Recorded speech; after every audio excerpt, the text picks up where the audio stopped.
It's taking me a while to do this video because actually the week of my first chemo and immunotherapy and then the following week has actually been really rough. The side effects have been really debilitating. So my last video was on the side effects, and I'm just going to go a little deeper in the side effects because that was the day right after my first chemo. And after that, then I had further chills and fever, and I couldn't sleep. And then I had immunotherapy, and immunotherapy comes along with all these different side effects.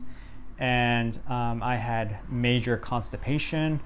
Never had it that bad before, where from like 11 p.m. to like 7 a.m. the next day, I was just trying to go, and I was it was so much pain that I had to go on the floor and just be in like fetal position, try to settle my stomach, and then try to go back to bed, but still felt like I had to go.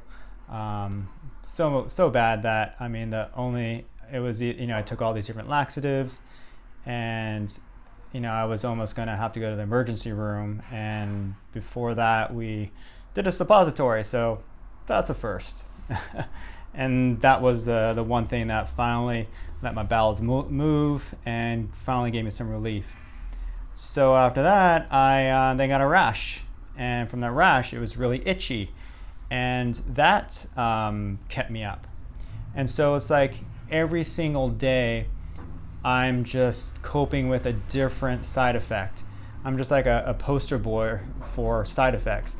In a way it's good because it's saying that my body and the immune system's actually working to fight off the cancer. It's just really uncomfortable on me, so it's like my body's like, all right, cancer, I'm gonna freeze you to death so I get the chills, or I'm gonna fucking burn you up so I get a fever, or I'm gonna constipate you, or I'm gonna give you a rash and itch, and just like my body's just trying to expel the cancer in all these different ways. Anyway, so that's why I've just been worn out and haven't had the energy to do any videos.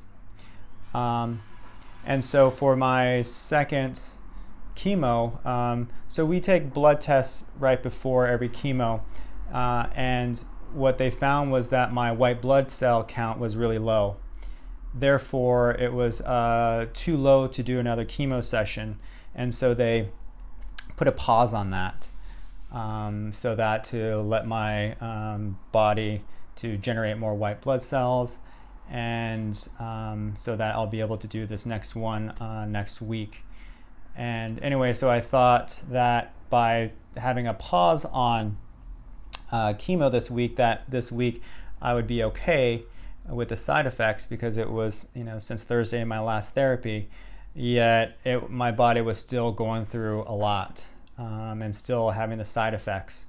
So that's just been really debilitating, and that's been, I think, some of the biggest challenge of just days where I'm just so frustrated, and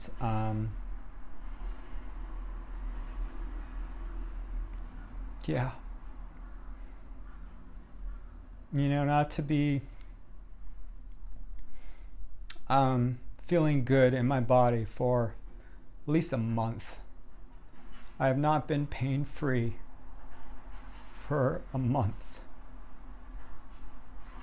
and it's frustrating. And one thing I want to talk about is being strong. And part of being strong, Kirk strong, is letting myself be weak, letting myself be vulnerable, letting myself let others really help me.